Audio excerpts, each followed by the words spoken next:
Hello everyone and welcome to Idiotic Plays Mad Games Tycoon.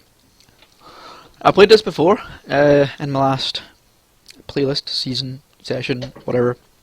And I kind of failed on normal mode and on hard mode. Well, I've practiced a lot since then and I'm going to be doing legendary mode. I've even made a wiki and everything for this game.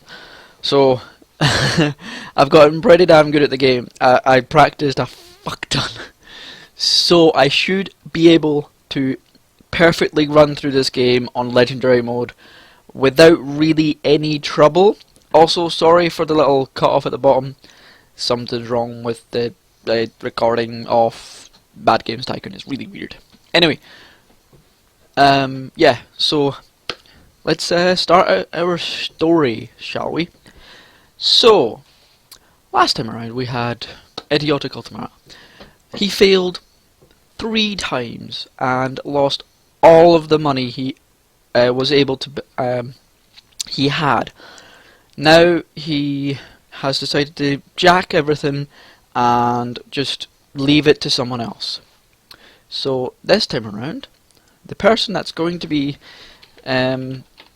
starting up a new company is Ansilu. If you don't get the reference, it is okay. There's a game that I'm making, and Ansilu is the leader of my race. Anyway, the Ansilu is has decided that he's going to start up a brand new company. He isn't as well off as Idiotic was. In fact, he only has $25,000. Dollars, I think it is, compared to Idiotic 500,000, actually 1 million. Idiotic had $1 million to start up, and Silo also has decided not to go to the bank because he is afraid they will just tell him to fuck off. Since the last time they put any money into someone, they kind of lost all their money pretty damn easily. So this time around, he is going to start off with $25,000, all his own money, and he will not be borrowing any money from the bank. Let's see how Ansilu will do. His company name is going to be a weird name, should I say? Rai T. Again, reference to the race that I'm making for my game. So he's decided to make a company name that's really weird called Torai T. He's expecting it to be pretty popular, but he's not holding any hopes up. I'm going to start off with a random platform popularity because, yeah, it's like, why should I know what platforms are popular? In yeah, so technically platforms should be different every single time you play, because history should technically change every single time. You're starting off from anew. We will, however, use Idiotic logo because it has been known, but it has also been known to fail. We will also be setting up in where? Poland's here. Where will we set up? Let's set up in UK, because that's where Ansilu lives. No, actually, Ansilu lives in Korea, so we're going to set up in Korea. Okay. Now, let's create our character. The games he likes the most is arcade games. He spent most of his childhood playing arcade games. And most of the games he ever played was in Asterix. Yeah. He tends to be really fast at his work.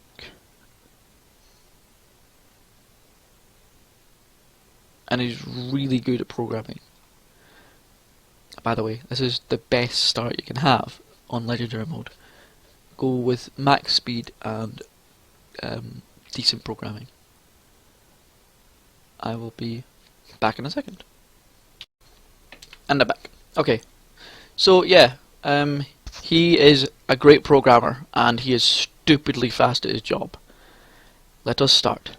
On Legendary mode. As I said, he only starts off with $25,000. You can look up here at the top. Welcome to Mad Games Tycoon. Initially many functions are disabled, but with time more and more features are unlocked. So, the first thing I want to show off is how to actually deal with Legendary mode. Build a development room. Place the door anywhere. Go to this, buy the third most expensive, because these three have the exact same stats. But there's a $20 difference. Every dollar fucking counts. Trust me. So go for the vault desk, white, and build it there. Now, I've been so used to playing some other game. Pick up your character, drop him there, and get him to work with contract work. This is all you do for ages. Until you get enough money to build your first game, go through all of the contracts. Yeah, just run through contracts as much as you can. They are stupidly good and make you a stupid amount of money. It may not seem like it because, like, here it's only 11,000, 5,000, 5,000, or 5,500. However, if you notice, I am not spending a fucking penny on my character. It's free money. You'll see I'm almost at 25,000 already, without doing a thing. This is Legendary mode. You have to be really damn patient. I tend not to be patient, that's why I kind of failed most of the time while playing the last game. But I have been playing it again more often than... now that I have 25,000, I'm going to create my second room. My second room, again, is another development room, and do the same thing. Build. So used to pressing R. Build the second room with exactly the same stuff. Now, what all you do is just wait. Wait and wait and wait. Oh, by the way, the hotkeys are 1, 2, 3, 4 on your, not on your numpad, on your keypad. And 1 pauses the game, 2 puts the game on normal, 3 puts the game on fast forward, and 4 puts it on fast forward. Yeah, that's pretty much it. Now all we have to do is wait for... what do I want? I don't want... yeah, I know, new researches. Yep, that's pretty much what I want. Now, again, all we have to do is wait. Wait. Updates and language packs? This is new for me. Develop language pack. There are no games. Yeah, this is brand new for me. I'm not used to this part. Again, I actually haven't played the game for quite some time, but every single week you will get a chance to have new contracts. Every single month is when something new might happen. Every single first week of the 6th month is a brand new engine, I believe. It's pretty it happens the same every single time around. All the advancements and stuff. New engine, yeah. So 6th month, week 1, new engine. Well, this will happen every second year, I think. Never buy an engine. It's just useless. Like, this is $10,000 and it's going to be 20% sharing. You can create your own engine once you create your first game and research your first thing. You can create your own engine and make a stupid amount from engines. We will be going through. We won't be getting under staff member for a very long time. Our next staff member will be when we have at least 4 engines, and I would say about 250,000 in the bank. Then we will get a second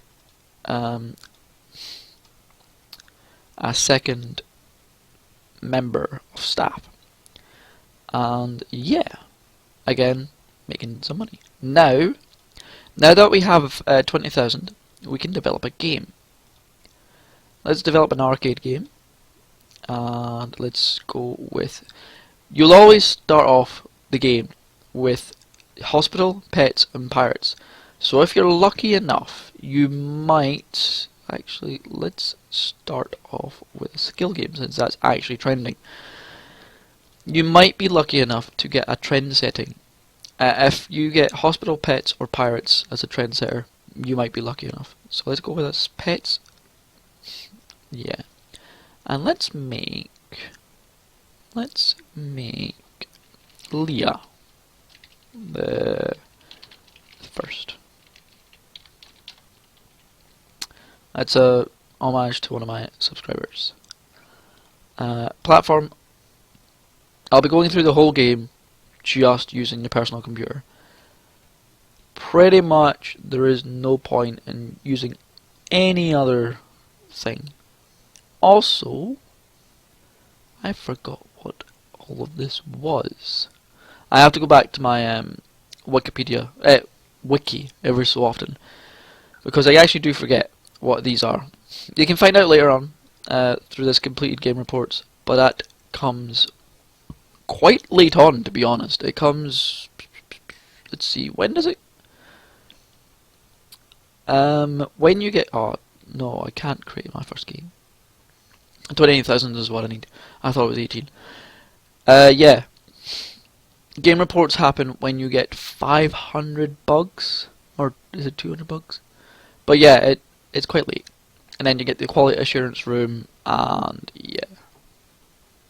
So, again, all we're doing now is just waiting for contracts, waiting for 28,000. Then I'm going to develop my first game. My first game will then give me the research center, and I'm going to start researching while waiting for contracts. And the reason why you build 2 is because sometimes a contract will come up while you're developing your game or engine or research. Doesn't matter. Yeah, sometimes contracts will come up while you're developing engine or game. If that happens, the contract might run out before the game is finished or engine is finished developing. So you want to create a second development room just in case. That doesn't bother us. We won't be getting anything for a very long time. I go by 1990 is when we will be developing proper games. So yeah, this is basically how you beat legendary mode. It's very, very slow paced.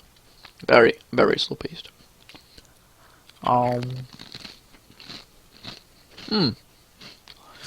2 seconds. I think I've recorded over my time like that. No, I haven't. Okay. I'll set up my timer next time around. Again, all we're going to do is wait. That's why I've got on the fastest mode. Best thing to do. Sometimes you just don't ever get a single contract and it gets really monotonous. The game is easy. The first time I played this game, it was pretty difficult. Now that I've been playing the game a lot, and I know what I'm doing. It's pretty simple. So yeah. Also, the convention happens the 3rd week of the 6th month of every year. So make sure you're developing a game before then. Don't have to have a game out, you just have to be developing one.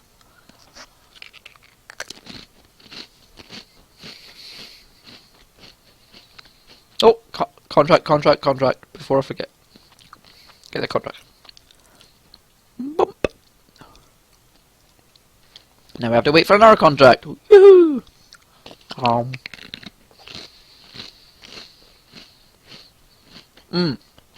The reason why you don't want to borrow anything is because you cannot pay that monthly interest. Trust me. Games early on are terrible. They can't do shit. Your first game might have a 5% if you're lucky. So we have enough money. Good. Now let's go back to normal speed. Develop a game. Still skill games, and let's go back to pets and Leah the first. Now back to computer, and what we want is -4, so 4 towards gameplay, plus 5, 5 towards game length, plus 5, 5 towards functions, plus 5, 5 towards beginner friendly. Is that right? Yeah. And plus 5, 5 towards casual gamer. Next. Put all these at 25%.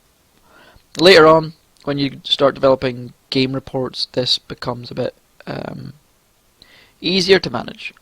I forgot that they start us off with English as well as Korean. I just want Korean. I don't want to spend the extra 14,000 for no reason. So let's start development. Now go over there and develop that shit while I am waiting for another contract to happen. Oh, contract. Boop, boop. Oh, if you notice, I am finishing these contracts fucking fast. Much faster than what they give me. And that's because I boosted my speed and programming skills pretty high. And if you look here, sometimes, right now, the contract work is actually increasing my stats quite some margin. My programming skill has increased by 2.3 already, and I've not created a single game. It helps. And there we go. You have reached your marketing is now known. Yay! Don't care. So yeah. Contract. I want that contract. These are really good contracts. 21,000. Fuck me. Whoop. I actually didn't even look at the length of time. That was really close. Oh, another contract. Goddamn. See, I was looking for contracts earlier. They weren't giving me any. Now that I'm wanting to try and develop a game, they're giving me fuck tons of contracts. And yeah, look at that. We've already got more money than we started off with. And we're developing a game. So yeah, release this game now. Find publisher.